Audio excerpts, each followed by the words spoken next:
والصلاة والسلام على أشرف الأنبياء وسيد المرسلين سيدنا محمد وعلى آله وأصحابه أجمعين. اللهم صل على سيدنا محمد وعلى آل سيدنا محمد كما صليت على إبراهيم وعلى آل إبراهيم في العالمين إنك حميد مجيد. أعوذ بالله من الشيطان الرجيم. بسم الله الرحمن الرحيم. النار يعرضون عليها غدوا وعشيا ويوم تقوم الساعة أدخلوا آل فرعون أشد العذاب.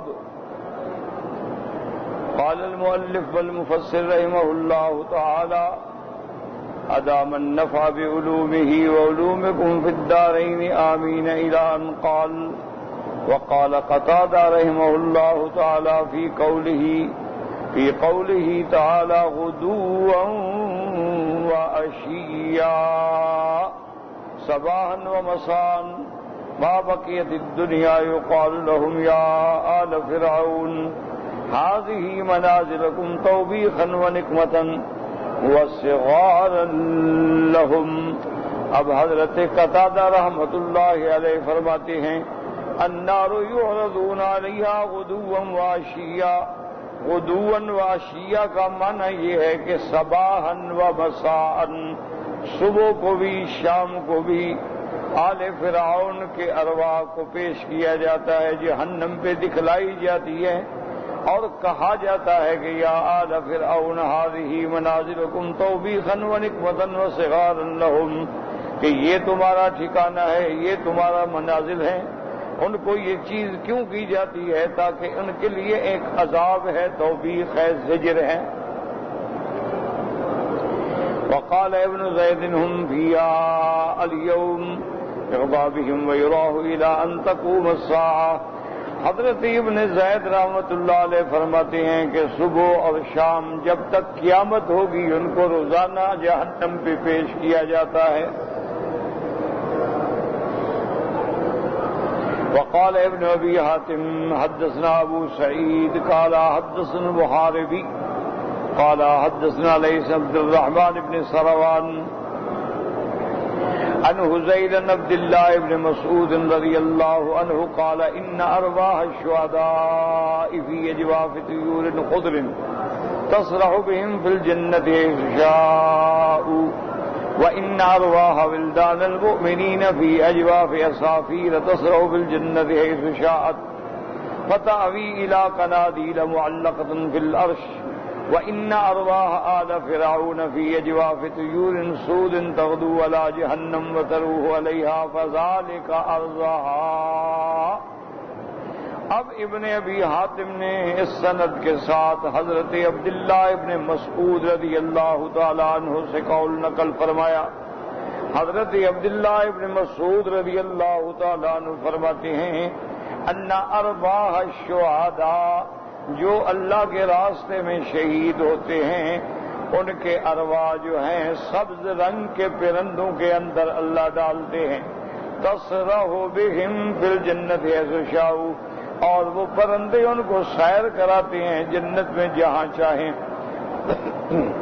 وَإِنَّ أَرْوَاحَ وِلْدَانَ الْمُؤْمِنِينَ، اور وہ لوگ جو مومنوں کے گھر میں بچے پیدا ہوئے اور فوت ہو گئے ان کے ارواح جو ہیں فی اجواف اصافیرا، جنت کے چڑیوں کے اندر اللہ ان کے ارواح کو ڈالتے ہیں. تسرح بالجنت حیث شاءت، وہ جنت میں پھرتے ہیں، سیر کرتے ہیں، چلتے ہیں جہاں چاہیں.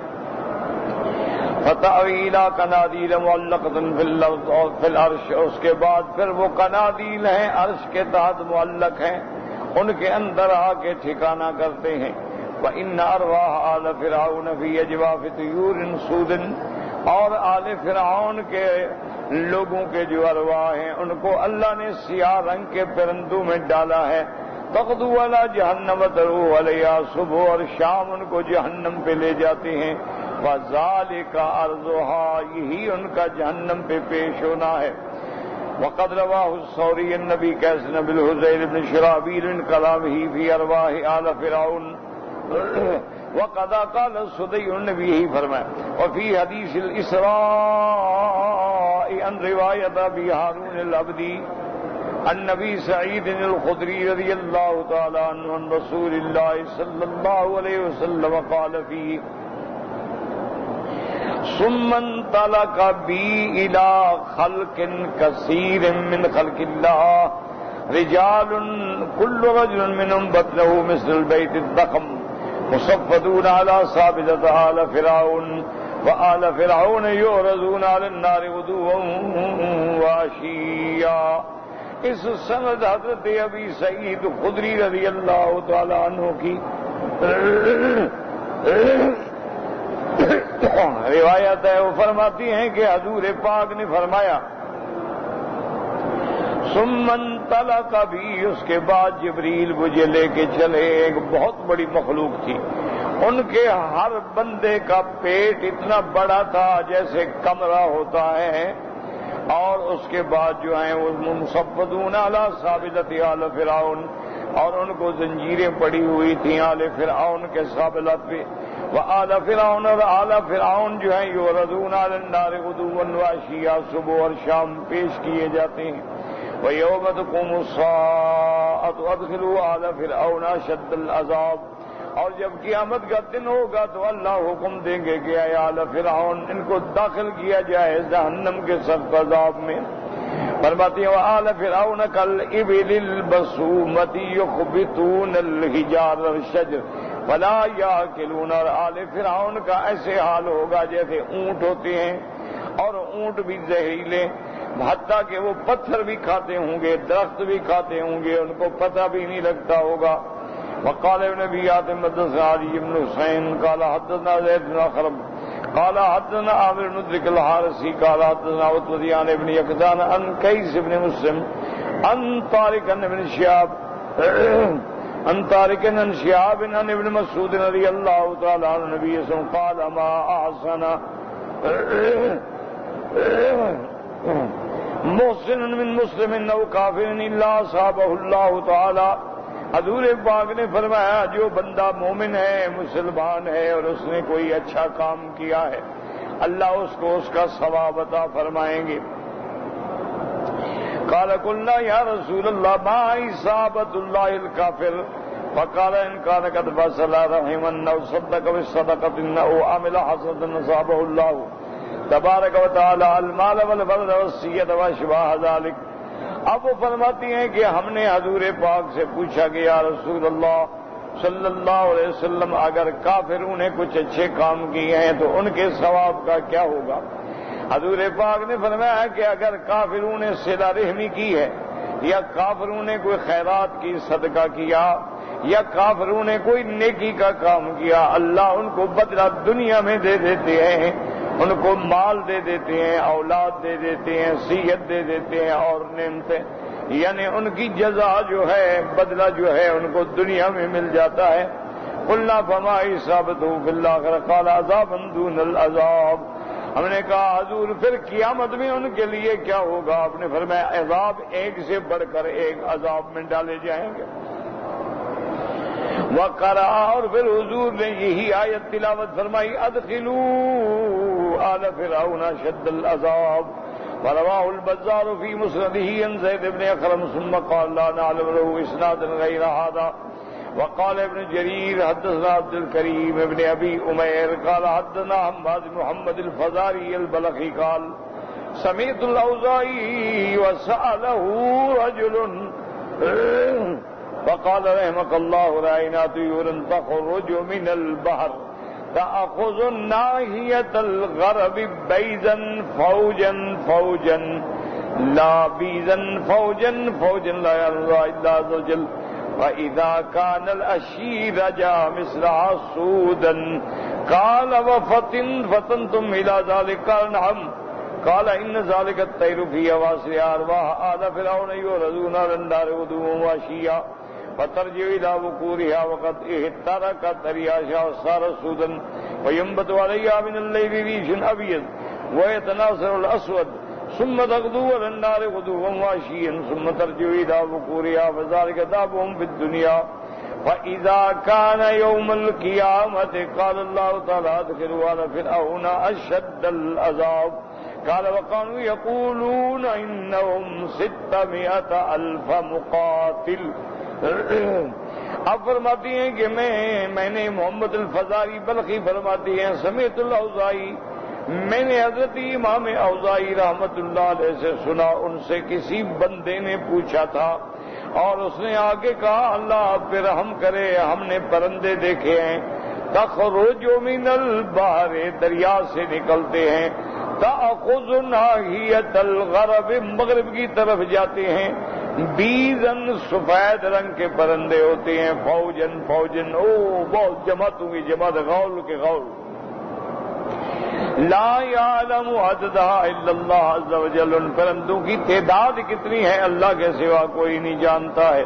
فاذا كان العشی، اور جب شام ہوتی ہے، رجع، اس کے بعد وہ پرندے واپس آتے ہیں لیکن سودن، اب وہ سیاہ ہو چکے ہوتے ہیں. قال وفتنتم الى ذلك، حضرت امام اوزاعی نے فرمایا اچھا تم لوگوں نے بھی وہ پرندے دیکھ لیے؟ انہوں نے کہا ہاں جی ہم نے دیکھے. قال ان ذلك الطير في اواصر ارواح آل فرعون، یہ وہ پرندے ہیں جن کے اندر اللہ نے آل فرعون کی روح ارواح ڈالے ہوئے ہیں. اور اس کے بعد آپ نے فرمایا کہ یعرضون علی النار غدوا وعشیا، صبح اور شام ان کو جہنم پہ پیش کیا جاتا ہے.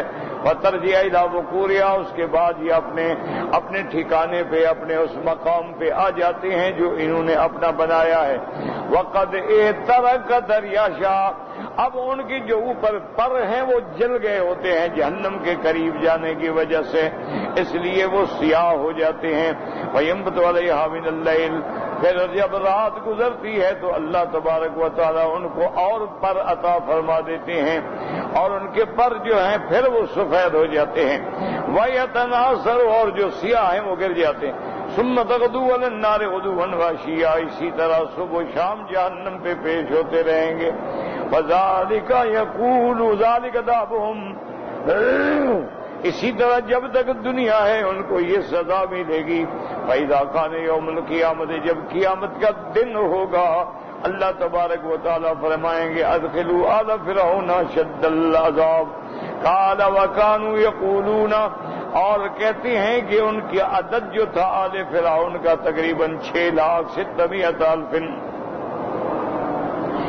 مقاتل، یعنی وہ 6 لاکھ لڑنے والے.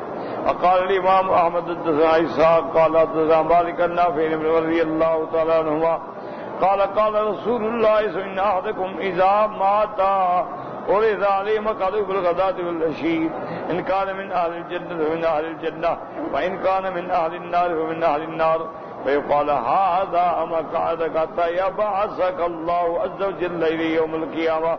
اخرجاه في الصحيحين من حديث مالك به. امام احمد رحمت اللہ علیہ نے سند سے النافع عن ابن عمر رضی اللہ تعالیٰ عنہما روایت فرمائی ہے کہ میرے آقا رحمت دو عالم سرکار دو عالم سیدنا محمد مصطفیٰ صلی اللہ علیہ وسلم نے فرمایا ان احدکم، تم میں سے جب کوئی آدمی مر جاتا ہے اور علیہ مقعدہ بالغداۃ والعشی، صبح و شام اس کو اس کا ٹھکانہ دکھایا جاتا ہے. ان کان من اہل الجنت و من اہل الجنہ، اگر وہ جنتی ہے تو جنت کا ٹھکانہ دکھایا جاتا ہے. وان کان من اہل النار فمن اہل النار، اور اگر وہ کافر مشرک جہنمی ہے تو اس کو جہنم کا ٹھکانہ دکھایا جاتا ہے اور ساتھ کہا جاتا ہے ھذا مقعدک، یہ ہے تمہارا ٹھکانہ. یہ ہر روز دکھاتے ہیں حتی یبعثک اللہ عز وجل الیہ یوم القیامہ، حتیٰ کہ اس دن تک جب اللہ تبارک و تعالیٰ ان کو دوبارہ کھڑا کریں گے قیامت والے دن زندہ ہو کے. تو اب خلاصۃ الکلام یاد رکھیں کہ عذاب قبر جو ہے وہ حق ہے. ایک موٹی بات یاد، یہ چونکہ مسائل جو ہیں یہ عالم غیب سے تعلق رکھتے ہیں، کیونکہ عالم برزخ غیب ہے، قبر ہم سے غیب ہے، حشر ہم سے غیب ہے، اس لیے ان پر ایمان لانے کے لیے اللہ کے قرآن اور حدیث رسول پر ایمان لانا، کیونکہ غیب جو چیز ہم جانتے ہی نہیں، ایک چیز ہم نے مثلا دیکھا نہیں تو سمجھائیں کیسے؟ اچھا جو مر گیا وہ تو ابھی واپس آئے گا نہیں کہ آگے بتائے، وہ تو قیامت والے دن اٹھے گا۔ تو اس میں جو اللہ کے قرآن میں ہے یا جو فرمان محمد مصطفیٰ صلی اللہ علیہ وسلم میں ہے اس پر ہمارا ایمان ہے، بس۔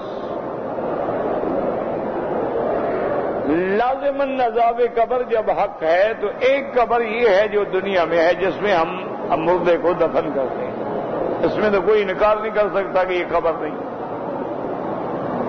تو جن کی قبر دنیا میں ہے ان سے سارا سوال جواب ملائکہ منکر نکیر، اور اس کے بعد اگر الحمدللہ مومن ہے تو اس کے لیے راحت اور پھر جنت کی طرف کھڑکی کا کھل جانا، سب اسی قبر۔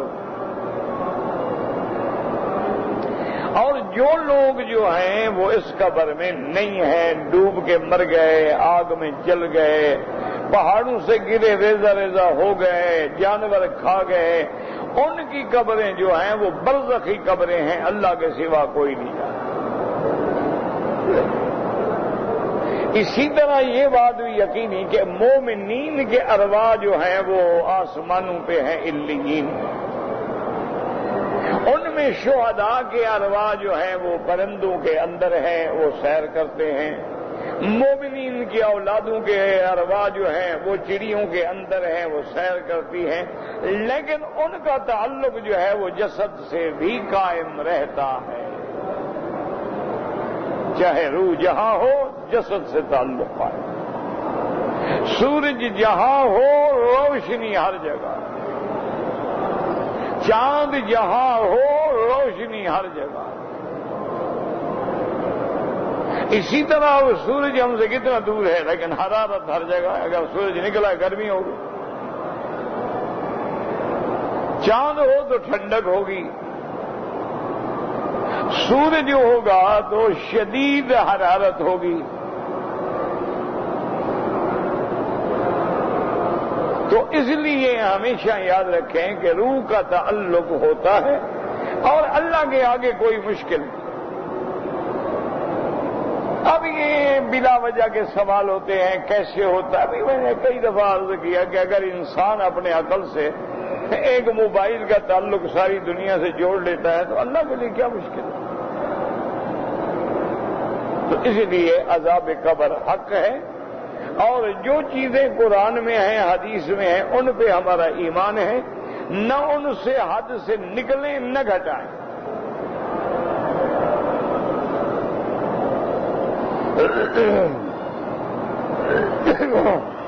وَإِذْ يَتَحَاجُّونَ فِي النَّارِ فَيَقُولُ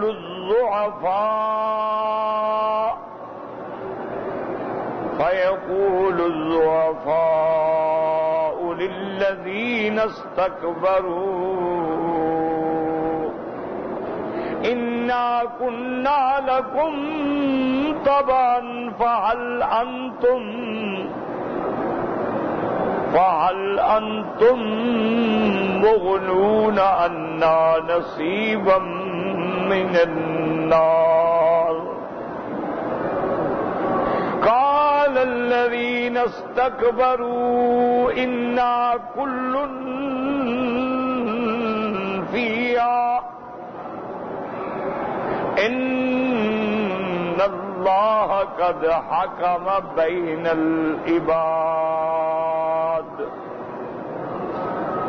وَقَالَ الَّذِينَ فِي النَّارِ لِخَزَنَةِ جَهَنَّمَ ادعوا ربكم يخفف عنا يوما من العذاب قالوا أولم تك تأتيكم رسلكم بالبينات قالوا بلى قالوا فادعوا وما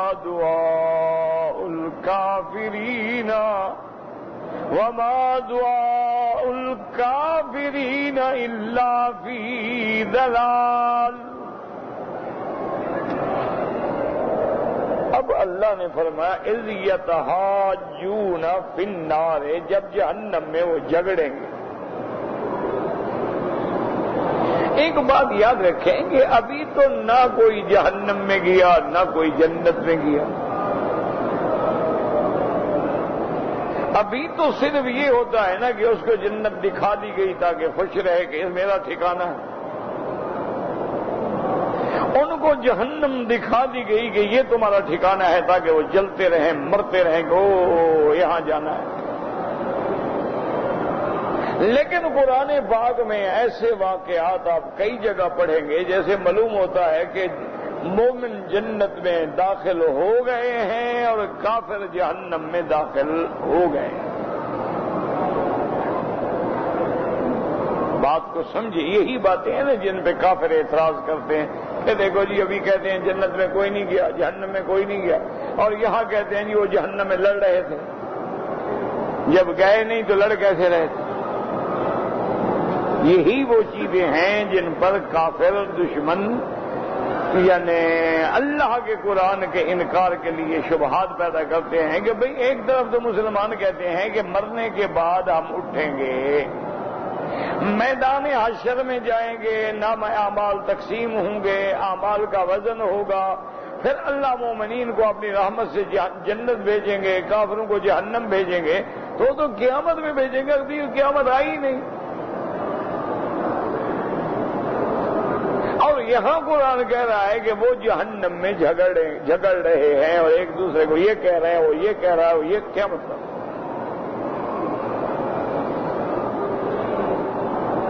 اسی طرح قرآن میں مثلا دوسری جگہ وَنَادَى أَصْحَابُ الْجَنَّةِ أَصْحَابَ النَّارِ أَن قَدْ وَجَدْنَا مَا وَعَدَنَا رَبُّنَا حَقًّا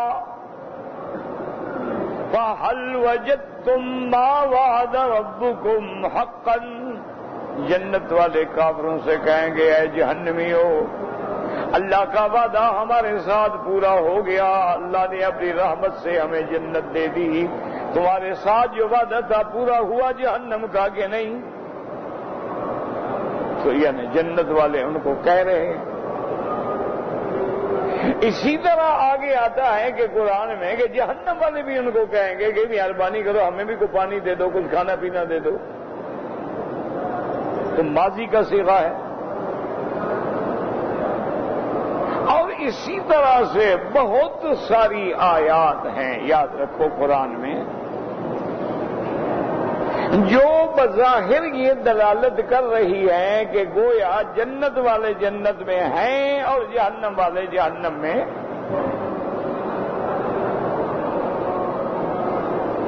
تو اس کی وجہ سمجھیں.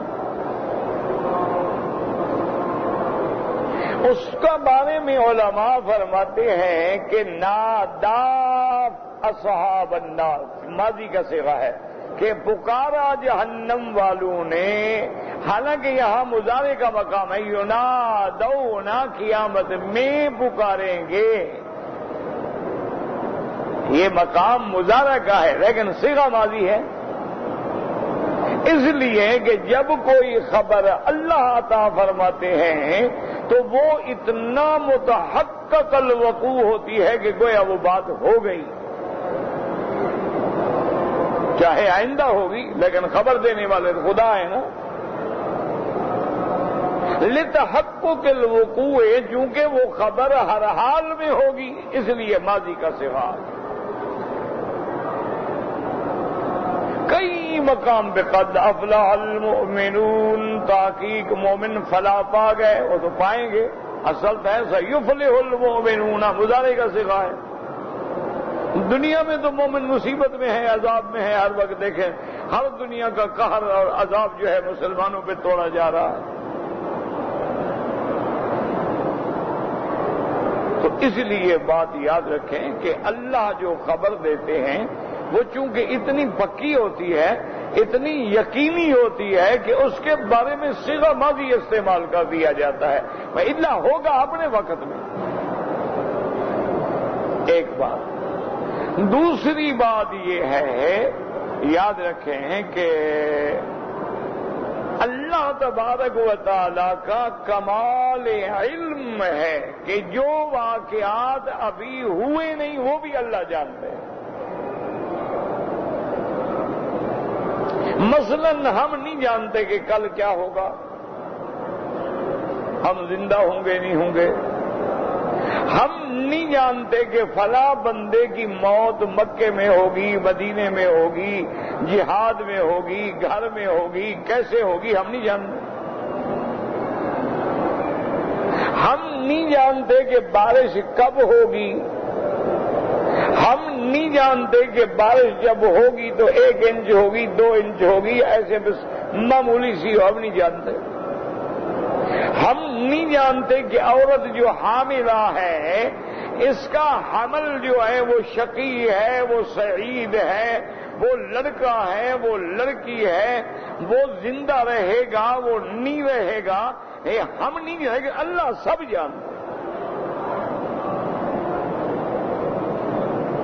اس لیے اللہ تبارک و تعالی قرآن میں ایسی خبریں دے دیتے ہیں کہ جب بندے کے سامنے، اسی لیے علماء نے لکھا ہے کہ لوح محفوظ میں جو اللہ نے یہ سارا حکم لکھ کے رکھا ہے، جب وہاں سے 4 شیٹ ملائکہ کو ملتی ہے تو حیران ہو جاتے ہیں ملائکہ. سبحانک لا علم لنا، وہ کہتے ہیں مولا تیری شان ہے کہ جو کچھ آج ہو رہا ہے آپ نے پہلے لکھ کے رکھا ہوا ہے.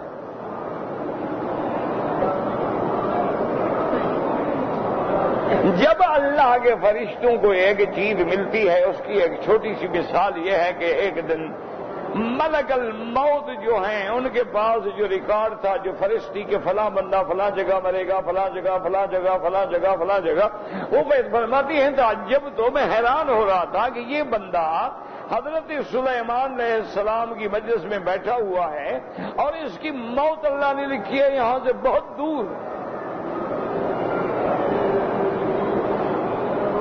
وقت تھوڑا ہے، جگہ دور ہے، اللہ کا فیصلہ ہے کہ وہاں مرے گا اور یہ یہاں بیٹھا ہوا ہے. فرماتے ہیں کہ میں تعجب کر رہا تھا کہ فوراً وہ بندہ کھڑا ہوا اور اس نے حضرت سلیمان سے درخواست کی کہ میں نے اپنے گھر میں ہر حال میں جلدی جانا ہے، مہربانی فرمائیں کسی جن کو حکم نے مجھے پہنچا دیا. آپ نے حکم دیا، جن لے کے اڑ گیا.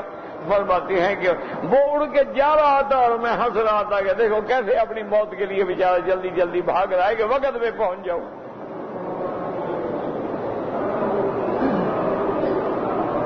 تو اسی لیے یاد رکھیں کہ ہم حیران اس لیے ہوتے ہیں کہ ہمیں علم نہیں ہے نا.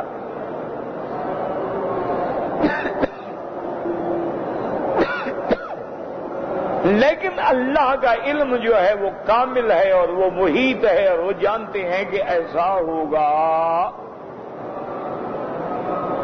اللہ جانتے ہیں کہ موسیٰ علیہ السلام فرعون کے ملک میں بھاگیں گے. اللہ جانتے ہیں کہ موسیٰ علیہ السلام مدین میں حضرت شعیب کے پاس جائیں گے. اللہ جانتے ہیں کہ وہاں 10 سال تک بکریاں چرائیں گے. اللہ جانتے ہیں کہ وہ بیوی کو لے کے چلیں گے اور آگ کی تلاش میں کوہ طور پہ آئیں گے. اللہ کے تو پہلے ہی علم میں ہے، لیکن موسیٰ علیہ السلام نہیں جانتے. اسی لیے انہوں نے اپنی بیوی سے کہا کہ ٹھہر جاؤ، انی رأیت نارا، مجھے آگ کی روشنی نظر آ رہی ہے، ہم راستہ بھول گئے ہیں، میں وہاں جاتا ہوں، کوئی بندہ بھی مل جائے گا، راستہ بھی بتا دے گا، اور سردی پڑ رہی ہے، میں کچھ آگ بھی لے آؤں گا. اس کو پتہ ہی نہیں کہ کیا ہے. اب موسیٰ علیہ السلام جب اس جگہ کے قریب آئے تو حکم آیا فَخْلَعْنَ عَلَيْكَ إِنَّكَ بِالْوَادِ الْمُقَدَّسِ طُوًى. اللہ نے حکم دیا موسیٰ علیہ السلام جوتے اتار، آپ ایک مقدس وادی میں ہیں. اس لیے مفسرین نے لکھا کہ سمجھ آئی بات کہ اگر مقدس جگہ ہے، محترم جگہ ہے، محترم وادی ہے، تو آدمی کو جوتے اتار کے داخل ہونا چاہیے۔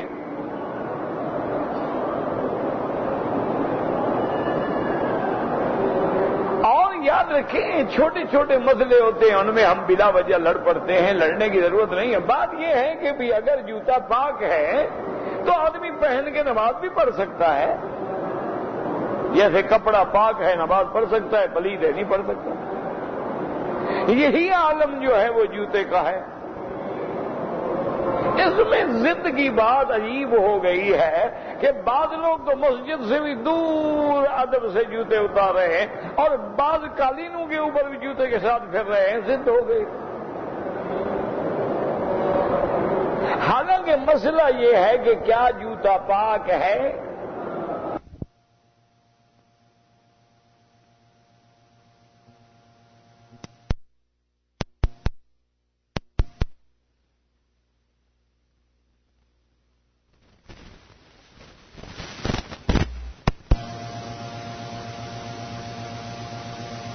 قالین ہے، اللہ عالم کسی نے افطار کیا ہو، نیچے پانی پڑا ہو، نیچے کوئی اور چیز پڑی اور جوتے کے ساتھ ہمارا پاؤں آگے سارا جوتے کو لگے گا۔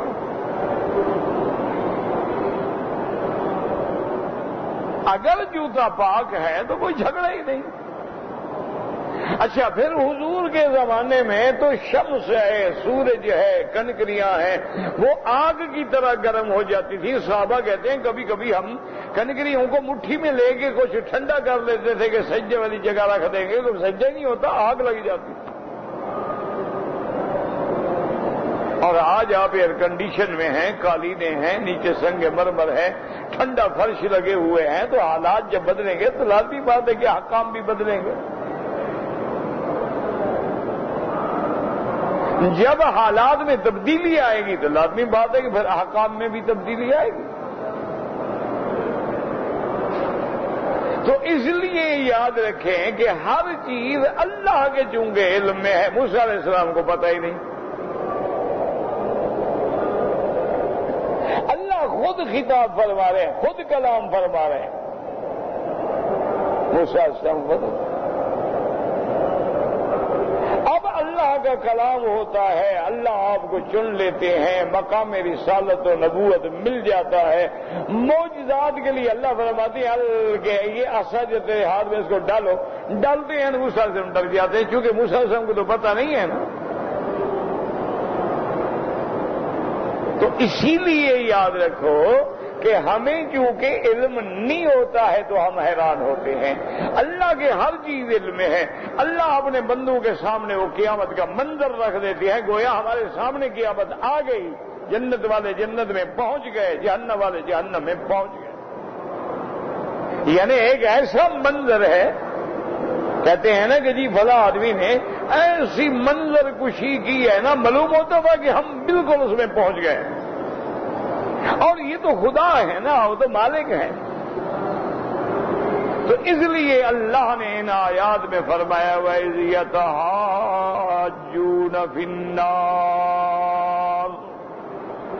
فَيَقُولُ الضُّعَفَاءُ لِلَّذِينَ اسْتَكْبَرُوا إِنَّا كُنَّا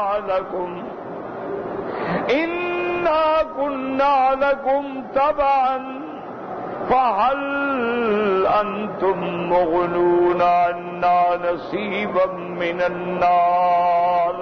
اللہ فرماتے ہیں جب جھگڑا کریں گے جہنم میں، اور جو کمزور طبقہ تھا وہ ان بڑے لوگوں سے، سرداروں سے، وڈیروں سے کہیں گے کہ دنیا میں ہم تمہارے پیچھے چلنے والے تھے، تمہارے تابع تھے، تمہارے حکم پہ چلتے رہے، آج تم کچھ آگ کا حصہ ہمارا بھی برداشت کرو۔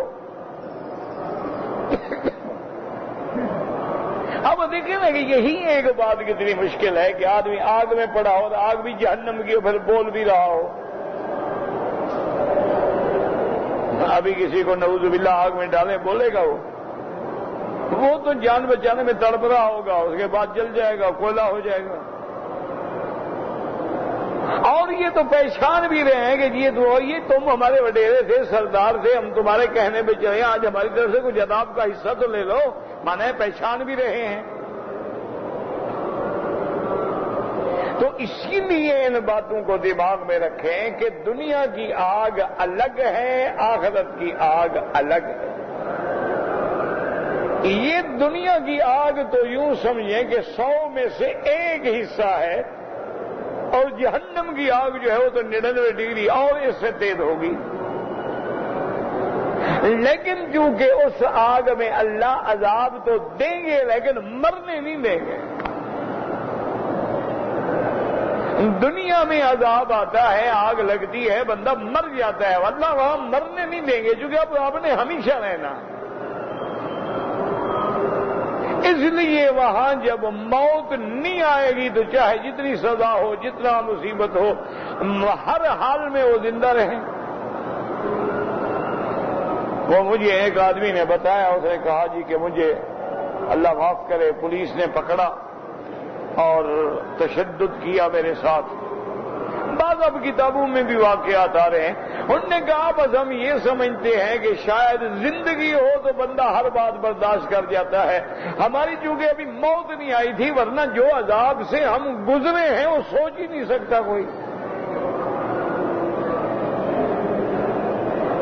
جن عذابوں سے دشمن اپنے قیدیوں کو گزارتے ہیں، جن عذابوں سے انہیں مبتلا ہونا پڑتا ہے، کبھی الٹے لٹکے ہوئے ہیں، کبھی رولر پھیرے جا رہے ہیں، کبھی جناب اللہ معاف کرے کپڑے کرنے کی استری جو ہے نا گرم کر کے ان کے بدن پہ رکھی جا رہی ہے، کبھی سگریٹ سے ان کے حساس مقامات کو جلایا جا رہا ہے، اور اللہ معاف کرے کبھی ڈرل مشین رکھ کے ان کو ڈرل کیا جا رہا ہے، تو کون بندہ بچ سکتا ہے؟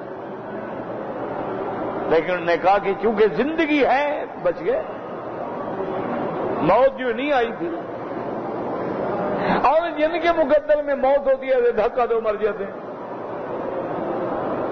تو اس لیے یہ سارے عذاب، یہ ساری گفتگو، یہ سارے جھگڑے، یہ سارے مناظرے برحق ہیں۔ وجہ کیا ہے کہ ان پہ موت نہیں آئے گی، وہاں ہر حال میں وہ زندہ رہیں گے۔ اب جناب ضعفاء جو ہے وہ اپنے بڑوں کو پہچان جائیں گے، فَيَقُولُ الضُّعَفَاءُ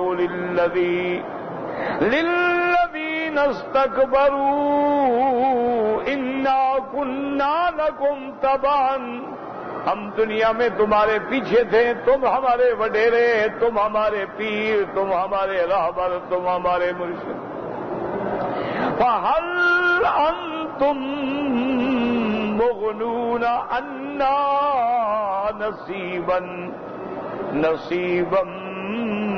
من النار۔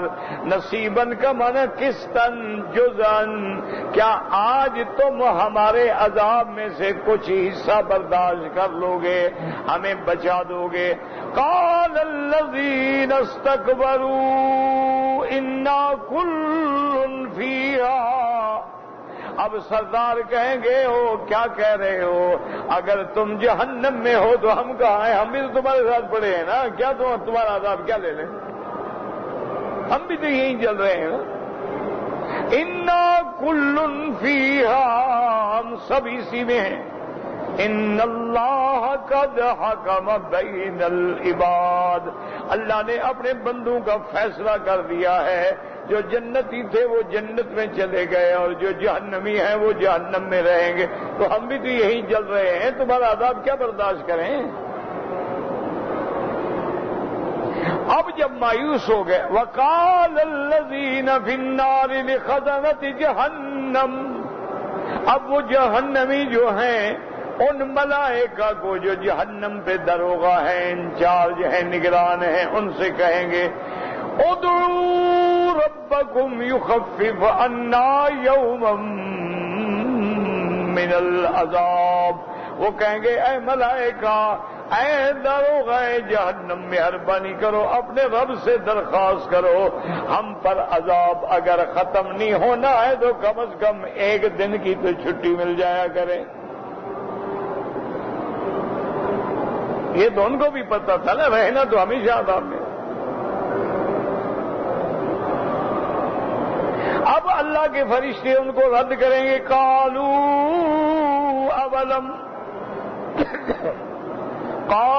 اولم تک تأتیکم رسلکم بالبینات قالوا بلی۔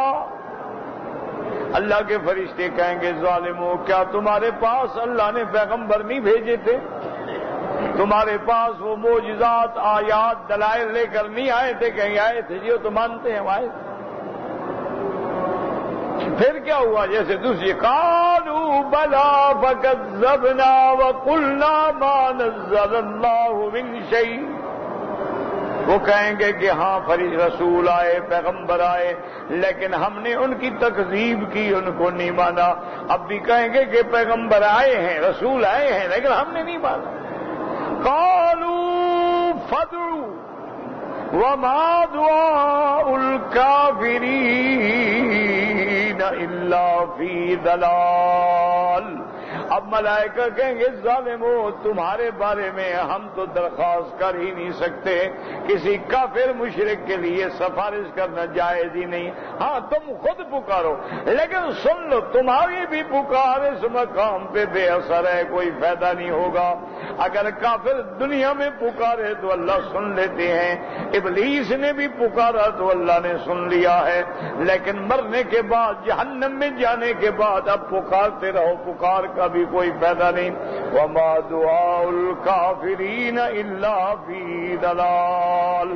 یخبر تعالی ان نجاح اہل انتحاج اہل النار فی النار تخاصمہم، اللہ پاک خبر دیتے ہیں کہ جہنمی کیسے آپس میں جھگڑیں گے۔ وفرعون وقومہ من جملتہم، یعنی فرعون اور اس کی قوم بھی گویا ان میں سے ہے۔ ویقول الضعفاء، وہ کمزور لوگ جو تھے، وہم الاتباع والذین استکبروا وہم القادة والسادة والکبراء، ضعفاء سے مراد یہ ہے وہ کمزور لوگ، استکبروا سے مراد یہ ہے ان کے سردار جو تھے، ان کے وڈیرے جو تھے، ان کے آگے چلنے والے جو تھے۔ انا کنا لکم تبعا ایتاناکم فیما دعوتمونا الیہ فی الدنیا من الکفر والضلال، وہ کہیں گے کہ ہم نے تمہاری بات مانی دنیا کے اندر، تم نے ہمیں دنیا میں کفر اور گمراہی کی طرف بلایا، ہم تمہارے پیچھے لگے رہے۔ فَهَلْ أَنْتُمْ مُغْنُونَ عَنَّا نَصِيبًا مِّنَ النَّارِ، اے کس تم تتحملونہ عنا، آج ہماری طرف سے تھوڑا سا عذاب تم بھی برداشت کر لو۔ قال الذین استکبروا، وہ وڈیرے جواب دیں گے، انا کل فیہا، کہ ہم سارے کے سارے جہنم میں پڑے ہیں۔ لا نتحملنکم شیئا کفی بنا ما عندنا وما حملنا من العذاب والنقال، وہ کہیں گے تمہارا عذاب کیسے اٹھائیں، ہم پر جو عذاب ہو رہا ہے ہمیں تو وہی کافی ہے، ہمارے لیے تو وہ قابل برداشت نہیں ہے، تو تمہارا عذاب کیسے برداشت کریں۔ ان اللہ قد حکم بین العباد وقسم بین العذاب قدر ما یستحق کل منا، اللہ تبارک و تعالیٰ نے بندوں کے درمیان میں فیصلہ کر دیا ہے، ہر بندے کو جس کا در عذاب ہونا ہے وہ ہونا ہے، ملے گا، وہ نہ کم ہو سکتا ہے نہ کسی اور کو تقسیم ہو سکتا ہے۔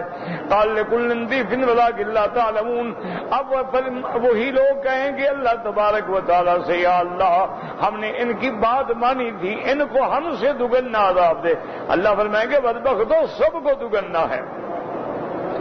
وقال الذين في النار لخزنة جهنم ادعوا ربكم يخفف عنا يوما من العذاب لما علموا ان الله لا يستجيب منهم ولا يستمع دعائهم بل قالوا، اب اللہ تبارک و تعالی ان کی نہ دعا سنیں گے نہ ان کی فریاد سنیں گے، بلکہ حکم ہوگا اخسؤوا فیہا ولا تکلمون، ذلیل ہو کے پڑے رہو، بات بھی نہ کرو۔ سألوا الخزنة سجانین لأہل النار، خزنہ سے پوچھیں گے، خزنہ کا معنی وہ داروغہ، وہ نگران جو ہیں جہنم پر، ان یدعو لهم اللہ تعالی، کہ تم اللہ سے درخواست کرو، ان یخفف عن الکافرین یوما واحدا من العذاب، ایک دن کی تو تخفیف کر دی جائے عذاب میں۔ فقالت لهم الخزنۃ رادین علیہم، اللہ کے فرشتے ان کو جواب دیں گے، رد کریں گے اور کہیں گے، اولم تک تأتیکم رسلکم بالبینات ای او ما قامت علیکم الحجۃ فی الدنیا علی السنۃ الرسل، ملائکہ کہیں گے ظالمو کیا دنیا میں تمہارے پاس اللہ کے پھر انبیاء نہیں آئے، دلائل نہیں آئے؟ قالوا بلا، کہیں گے آئے تھے۔ قالوا فادعوا اے انتم لانفسکم، تم خود پکارو، ونحن لا ندعو لكم ولا نسمع منكم ولا نرد خلاصكم ونحن منكم براء ثم نخبركم انه سواء. وہ کہیں گے نہ تو ہم تمہارے لیے دعا کریں گے، نہ تمہاری بات سنیں گے، نہ تمہارے ساتھ کوئی بھلائی کریں گے، ہمارا تمہارے ساتھ کوئی تعلق نہیں، تم خود پکارنا چاہتے ہو تو پکارو، لیکن یہ بات بھی سن لو، سواء دعوتم او لم تدعوا، چاہے پکارو یا نہ پکارو، لا یستجاب لکم، تمہاری دعا بھی نہیں سنی جائے گی، ولا یخفف عنہم، اور نہ ہی عذاب میں تخفیف ہوگی، وما دعاء الکافرین الا فی ضلال الا فی ذہاب لا یقبل استجاب. کافروں کی دعا جو ہے بیکار ہوگی، بیکار جائے گی، اس کا کوئی فائدہ نہیں ہوگا آخرت میں. واللہ اعلم.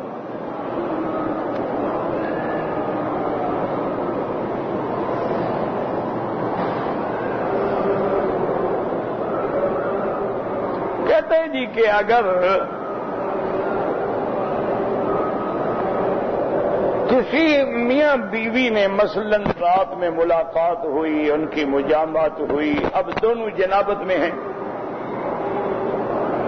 اب چھوٹا بچہ ہے وہ رونے لگ گیا، تو کیا عورت غسل سے پہلے اپنے اس بچے کو دودھ پلا سکتی ہے یا نہیں پلا سکتی؟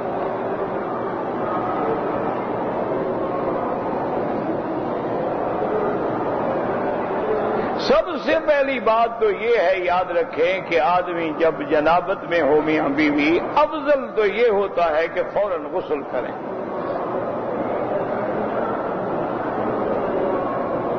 غسل کرنے سے ایک تو ان کی نشاط ہوگی، طبیعت میں نشاط آئے گی، اور دوسرا یہ بھی ہوتا ہے کہ انسان کی موت کا تو کوئی پتہ ہی نہیں ہوتا، نہ کب مرنا ہے، تو اچھا ہے کہ آدمی پاک صاف ہو کے سو جائے.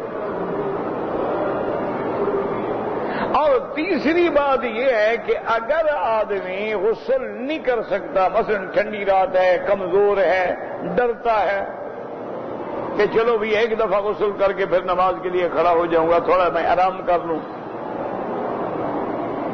تو یہ بھی جائز ہے، منع نہیں، لیکن چاہیے کہ کم از کم کہ استنجا کرے، وضو کرے، اور وضو کر کے دے. یہی حکم عورت کے لیے ہے کہ یا تو غسل کر لے، اگر غسل نہیں کر سکتی تو استنجا اور وضو کر لے، اگر بچہ روتا ہے تو دودھ پلا سکتی ہے، اس میں کوئی حرج نہیں ہے، کوئی معنی نہیں ہے.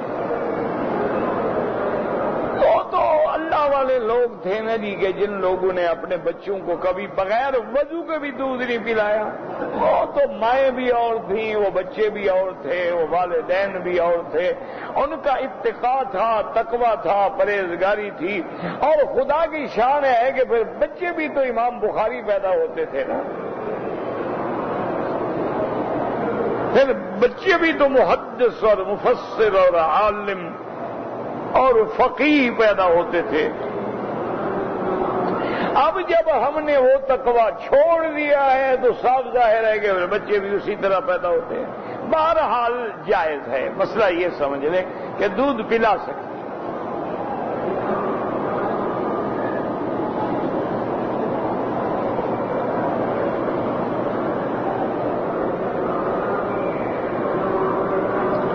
میری کیا پتہ نہیں، کوئی بیمار ہے 7 سال سے، اللہ ہر بیمار کو شفا دے. دیکھو نا، جب سب بیماروں کے لیے دعا مانگو نا تو اللہ کی رحمت زیادہ آتی ہے، کیوں اس کی رحمت میں کمی ہے. تو اس لیے جب بھی دعا مانگا کریں، اللہم اشفنا واشف مرضانا ومرضى المسلمین، کہ یا اللہ ہمیں بھی شفا دے اور ہمارے بیماروں کو بھی شفا دے، اور جتنا مسلمانوں کے بیمار ہیں سب کو شفا عطا فرما دے. بہرحال اللہ کے ہاتھ میں شفا ہے، اللہ کے سوا کوئی شفا نہیں دے سکتا. اسی طرح حضور کی جو دعائیں ہیں نا، وہ اگر یاد کر لیں نا تو سب سے بڑا علاج ہے. اذهب الباس رب الناس انت شافی لا شفاء الا شفاؤک شفاؤک لا یغادر سقما. یہ ایک دعا ہے. بسم اللہ ارقیک اللہ یشفیک ان کل داء یؤذیک، یہ دوسری دعا ہے۔ اعوذ بکلمات اللہ التامات من شر ما خلق، یہ دعا ہے۔ اعوذ بکلمات اللہ التامات من شر ھذا الوجہ، یہ بھی دعا ہے۔ اسی طرح حضور نے فرمایا کہ اگر درد ہے کسی جگہ تو یہ دائیں ہاتھ اسی جگہ رکھو اور پڑھو بسم اللہ اعوذ بعزت اللہ وقدرتہ من شر ما اجد واحاذر، 7 دفعہ پڑھ کے دم کر دیں تو درد ختم ہو جائے گا۔ تو بہرحال یہ دعائیں یاد کر لیں، ضرورت کے مطابق دعائیں پڑھا کریں، اور جن کو نہ آتی ہوں نا، سورۃ الفاتحہ سب سے بڑی شفا ہے کہ سورۃ الفاتحہ پڑھ کے دم کر دیں، سورۃ الفاتحہ پانی پہ پڑھ کے پلا دیں۔ اسی طرح جو معوذتین ہیں، اور اسی طرح قل یا ایھا الکافرون، قل ھو اللہ احد، قل اعوذ برب الفلق، قل اعوذ برب الناس، یہ صورتیں پڑھ کے اپنے ہاتھوں پہ دم کر کے اپنے بچوں کو پھیر دیا، اپنے بدن پہ بھی پھیر دیا، یہ بڑی نعمتیں ہیں، اللہ کئی بلاؤں سے بچا لیتے ہیں۔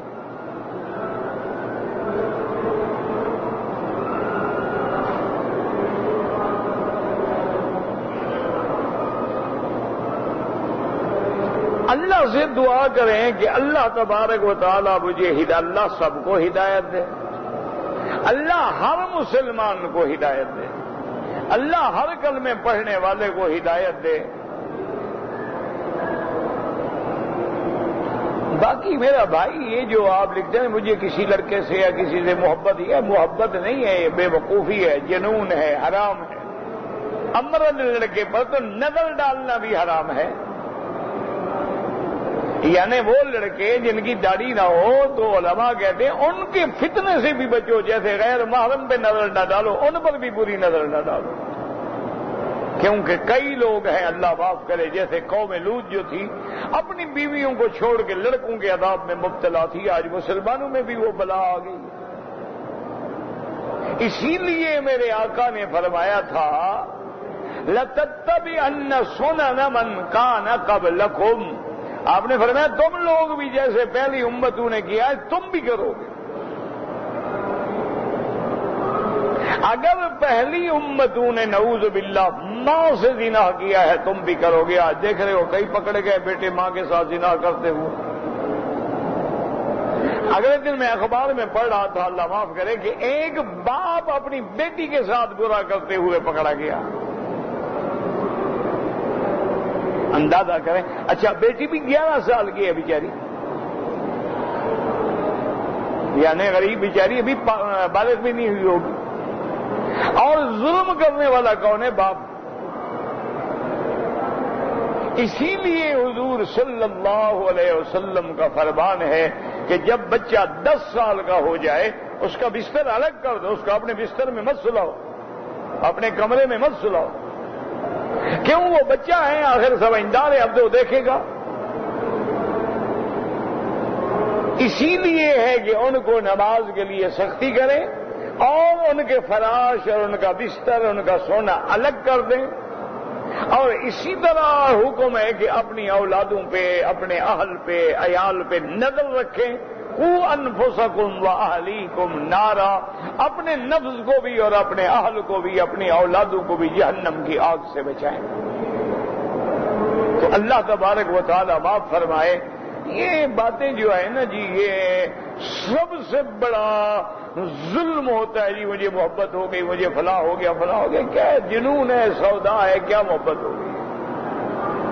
تمہیں اللہ سے بھی محبت نہیں ہوتی، اللہ کے رسول سے بھی محبت نہیں ہوتی، تمہیں قرآن سے بھی محبت نہیں ہوتی، تمہیں کعبے سے بھی محبت نہیں ہوتی، تمہیں لڑکے سے محبت ہوتی ہے۔ انا للہ و انا الیہ راجعون۔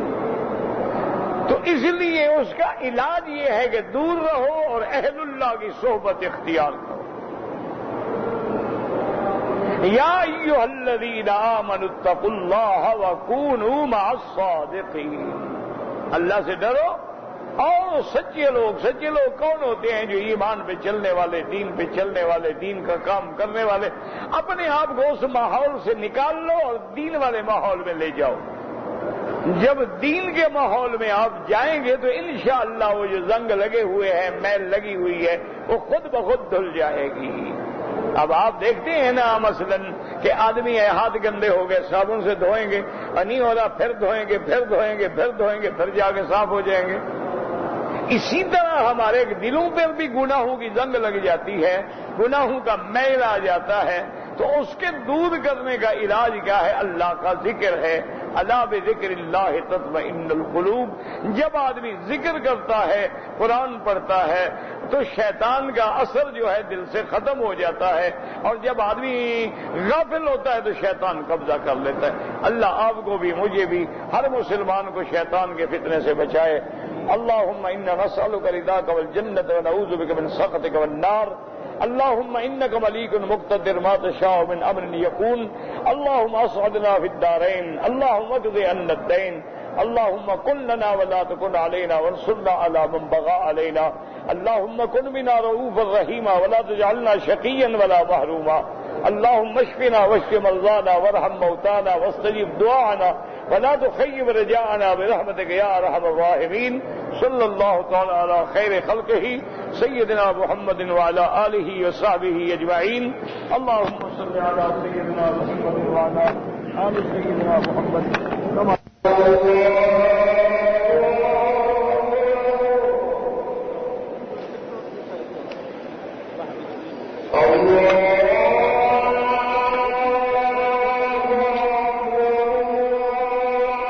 تھا۔